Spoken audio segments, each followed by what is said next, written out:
April 9th, 1998, the Herrig Brothers Poultry Farm, Albert City, Iowa. Two teenagers were joyriding on an ATV when they crashed into piping from a 42-foot-long propane storage tank. Propane gushed from the tank. An excess flow valve failed to stop the leak. The gas likely drifted toward a hot propane vaporizer 37 feet away and ignited. Flames engulfed the tank and began to heat the propane inside. 20 volunteer firefighters were called to the scene, but were unable to stop the leak. They planned to let the fire burn itself out. But meanwhile, they would spray down the adjacent turkey barns to keep the fire from spreading. Based on their training and guidance, the firefighters believed that in the event of an explosion, they would be protected if they stayed away from the ends of the burning tank. As the fire continued to rage, flames directly heated the upper section of the tank wall, above the level of the liquid. Without liquid to transfer the heat, the upper section of the tank wall began to overheat and weaken. Minutes later, the propane tank blew apart, sending metal fragments in all directions. Pieces of the tank struck the firefighters, killing 2. Other deadly fragments narrowly missed 2 others. 7 firefighters were injured. Other debris smashed into buildings. The firefighters were victims of a BLEVE, a boiling liquid expanding vapor explosion, a hazard they had never trained or prepared for. This accident resulted from a lack of effective training materials for firefighters, as well as a lack of understanding of propane BLEVE hazards. If the firefighters had just kept a safe distance away from the burning tank, no one would have been harmed, and that's really the tragedy of this case. Chemical Safety Board investigations have revealed that many communities, companies and responders need to be more knowledgeable and better prepared.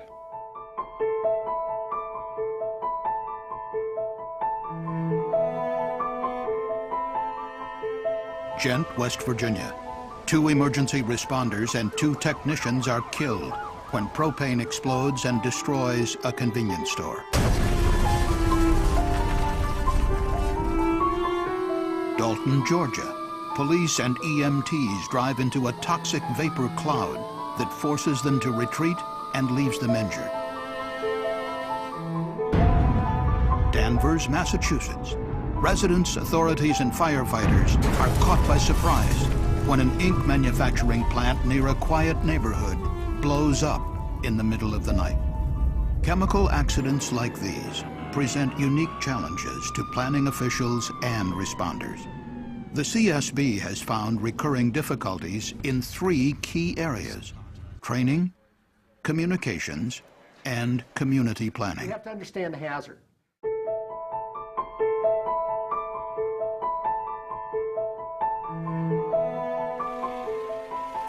On the morning of January 30th, 2007, an inexperienced technician prepared to transfer propane between 2 tanks at a convenience store in rural Ghent, West Virginia. Suddenly, a geyser of propane erupted from one of the tanks. A large cloud of flammable vapor formed behind the store and seeped inside through vents in the roof. The invisible gas began to fill the store. The technician was unable to stop the release. All 4 employees remained inside the store, and the technician stayed by the tank as propane continued to leak for nearly half an hour. Meanwhile, 2 volunteer firefighters, 2 emergency medical technicians, and a second propane technician arrived in the danger zone. The area was never evacuated. At 10:53 a.m., the propane found an undetermined ignition source and exploded. The 2 technicians, the volunteer fire captain, and an EMT standing near the leaking tank were killed. The 4 store employees and the other firefighters survived, but they sustained serious burns and other injuries. Nearly 30 minutes elapsed between the release and the explosion. If there'd been an evacuation during those 30 minutes, all of the lives would have been saved. The CSB found the volunteer firefighters and the propane technicians were not adequately trained to handle propane emergencies. If you see that vapor cloud and you hear it and you smell it, you need to be leaving it alone, and you need to evacuate the area. CSB investigations illustrate the tragic consequences when workers and responders don't take appropriate defensive actions and risk their lives attempting to save structures or equipment. We take the vow to protect life and property. Life comes first. On April 12, 2004, first responders and residents in Dalton, Georgia, were not prepared to deal with the aftermath of an accident at MFG Chemical. A runaway chemical reaction overpressurized a vessel, releasing highly toxic allyl alcohol and allyl chloride vapor into the community. The toxic vapor quickly spread into the residential neighborhood east of the facility. Firefighters rushed to the site of what they believed was a simple chemical spill. They were not anticipating or expecting a vapor cloud release into the community. When the fire department approached the scene, the first fire truck actually drove through a vapor cloud, and they were affected by the chemical. The CSB found the town had not trained or equipped its emergency responders for such an accident. Police drove into the cloud to evacuate families, but then had to retreat. So did ambulance personnel. The fire department had never planned for or conducted any drills associated with a toxic release from a facility. If you're a first responder and get injured yourself, you're not going to be able to help other victims if you're lying in the back of an ambulance on a stretcher. August 14, 2002, Festus, Missouri. A transfer hose from a chlorine rail car burst at the DPC Enterprises plant. The CSB found that a lack of adequate planning and training delayed the response and increased the severity of the accident. When the release started, the chlorine gas engulfed the protective gear that was stored nearby. Without that gear, workers could not access the manual shutoff valves on top of the rail car, and they had no choice but to flee the plant. Volunteer hazmat responders were finally able to stop the leak, braving the 4-foot-deep fog of chlorine to close several manual shutoff valves 3 hours after the leak began. 63 people from the surrounding community sought medical evaluations for respiratory distress. 3 others were admitted to the hospital. Training, planning, exercises, putting appropriate procedures in place so that those responders come home safely at the end of the day is critical.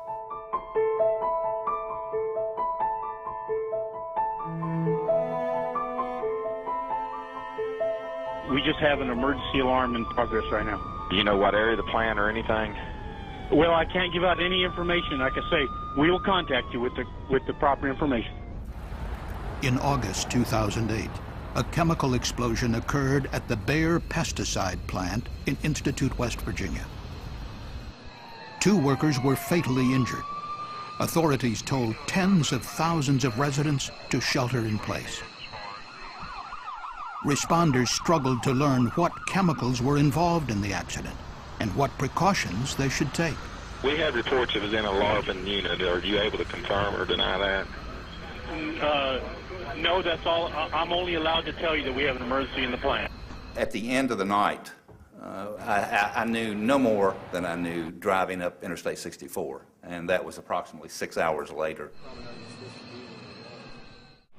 Hurry up, Matt team. This smoke is toxic. CSB investigations show the need for effective communications between companies, responders, and communities, not only during a chemical emergency, but before a disaster strikes. The only way you can approach community preparedness is having a good understanding of the risks that are present in the community. And that means you have to develop communication with everyone who is handling the hazardous chemicals in that community. On November 17, 2003, a 6-hour-long chlorine gas release occurred at the DPC Enterprises facility in Glendale, Arizona. Residents and workers in a 1.5 square mile area needed to be evacuated, but the emergency notification system was inadequate. Police officers who did not have respiratory protection went door to door notifying residents. 5 officers were among the 16 people who required hospital treatment for chlorine exposure. In the Festus, Missouri chlorine release, there were no sirens or other community-wide alert systems to notify residents and businesses of the emergency, so responders had to drive door to door with bullhorns. I knew they were over there, but with a name like Environmental Quality, I had no idea what their business was. I didn't know that they stored toxic chemicals or oxidizing agents there. I had no idea what was there. Apex, North Carolina, October 5th, 2006. A resident happened to drive by the Environmental Quality Company hazardous waste transfer facility shortly after one of the storage bays caught fire. He called 911. So you can actually see the haze and real strong smell. Okay. Firefighters from the Apex Fire Department and other jurisdictions responded. Flames spread quickly, burning through the roof and causing numerous 55-gallon drums of waste to burst, sending fireballs hundreds of feet into the air. As the fire spread, an unknown chemical haze began to drift over the town. But the plant manager was unable to tell the fire chief exactly what chemicals were stored at the facility. He said, but I can tell you generally what's in there. You've got large quantities of flammables, combustibles, oxidizers, pesticides, poisons, contaminated lead, contaminated mercury. The only thing I think left out of the 9 classifications was miscellaneous. Thousands of residents were ordered to evacuate their homes. About 30 people, including 12 police officers and 1 firefighter, were taken to local hospitals for respiratory distress and nausea. We were operating strictly on a large event of an unknown chemical and erring on the side of safety by going with our worst case scenario plan. Local communities, local jurisdictions have a right and an obligation to know what threats are in their communities so that they would know how to deal with them. Jacksonville, Florida, December 19, 2007. Firefighters faced a similar situation, not knowing all the chemicals involved in a massive explosion and fire at the T2 Laboratories facility. The company had provided officials with an incomplete list. T2 Laboratories produced a highly toxic gasoline additive. On the day of the accident, a runaway chemical reaction ruptured a large processing vessel.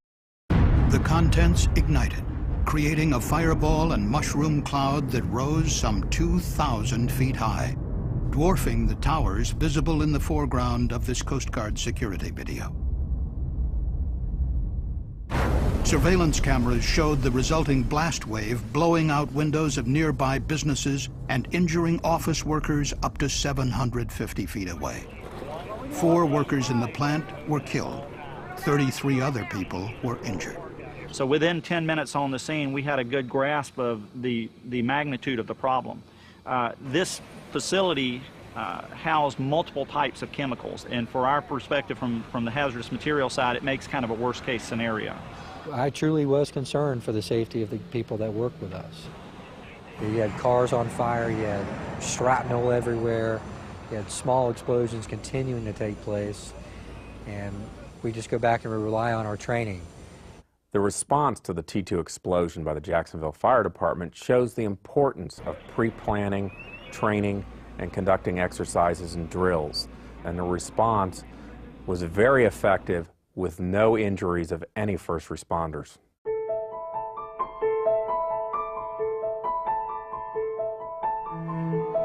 The key to emergency preparedness is to be aware of what chemical hazards are in your community and where they're located, so that you can plan for a proper response. Danvers, Massachusetts, November 22, 2006. A massive explosion at a chemical facility devastated a nearby neighborhood in the middle of the night. The blast wave blew through windows into the bedrooms of sleeping residents, protected only by bed covers, as glass shattered and ceilings collapsed. In what some called a miracle, there were no fatalities. and only 10 residents were injured, suffering cuts and bruises. CAI, an ink manufacturer, was located on an industrial site where flammable solvents had been stored and used for decades. Yet residents of the Danversport neighborhood, which grew up nearby over the years, were unaware of the potential danger. An operator likely forgot to turn off the steam heating for an ink mixing tank before leaving for the night. The steam continued to heat flammable solvents in the tank for more than 8 hours, causing them to boil. Flammable vapor filled the unventilated building and exploded. The fact that a chemical company could cause that much destruction, a small chemical company, is something that surprised, I think, all of us. Local emergency planning committees, or LEPCs, are required under the 1986 Federal Emergency Planning and Community Right to Know Act. The committees provide residents, officials, and emergency responders with a system to prepare for chemical accidents. The Danvers LEPC had not met for years. It was revitalized after the accident by town officials and concerned citizens. And the newly resurrected Danvers LEPC has expanded its largely emergency-based charter to include looking into what we can do to prevent a recurrence of this type of tragedy. At the foot of the Rocky Mountains, the picturesque town of Durango, Colorado, has an active LEPC. Officials and residents plan for possible chemical releases from an oil refinery, as well as a highway used to transport hazardous materials. An LEPC functions to make sure that the responders and the community all work together, exercise together, and train together to make for a smoother response. Fundamentally, the power of an LEPC is to ask for information, to go out, get it, and disseminate it to the people that can use it. It's very important that the jurisdictions that don't have LEPCs establish them and run them on a regular basis. LEPCs work to identify chemical hazards in a community, plan and train for emergencies, and test notification and evacuation procedures. These vital community planning functions can easily be overlooked during years or decades without a major accident. Any other hazmat training updates, exercises coming up?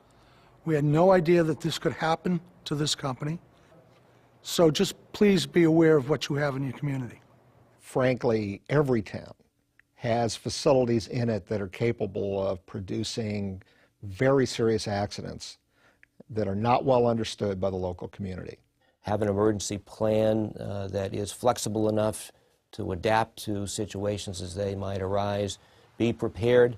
Take nothing for granted. Planning for risks and hazards and emergency response is a process. It's not an endpoint. Community preparedness is about planning, training, exercises, and repeat and repeat. CSB investigations reveal the continuing need for first responders to have proper hazmat training and equipment, conduct frequent drills and exercises for possible chemical releases, communicate with the companies in their communities that deal with chemicals, and know the key facility contacts in an emergency. Communities should support and maintain an active LEPC, be prepared to evacuate or shelter in place if necessary, and establish multiple communication systems to notify residents of a chemical emergency. Companies should communicate frequently and openly with residents, businesses, and emergency management officials about chemical hazards, and train employees to respond properly to chemical emergencies and to evacuate when appropriate. Preparations by companies, emergency responders, government authorities, and the public are critical to reducing injuries and saving lives. It's not only important to be prepared, but everyone must communicate, have an up-to-date plan, and practice that plan regularly. We hope that our findings will help keep communities safe. For more information on CSB investigations, please visit csb.gov.